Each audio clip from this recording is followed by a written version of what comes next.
Hello guys, what's up? So in this quick video I'm going to show you how you can get this neon shadow filter on Instagram. So this is the filter. You can tap on the screen to change the color. Okay, let me show with the text. Okay, so this is the filter. To get this filter on Instagram, you can visit the creator profile. Bell is the creator of this filter. You can follow her to unlock all her filter to your camera tray. She's having some awesome filter. So check in her filter gallery, and this is the filter outline neon. Tap on it, and you will see this preview. From here you can save it to your Instagram camera tray, and you can tap on try to try the filter. And suppose you are not getting the filter like this, then what you can do, you can visit this website also. Link to this website I'll give in the description box below. Here in this website you will see link to the filter.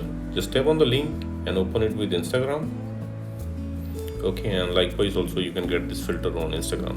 So thanks for watching the video guys. See you in the next video.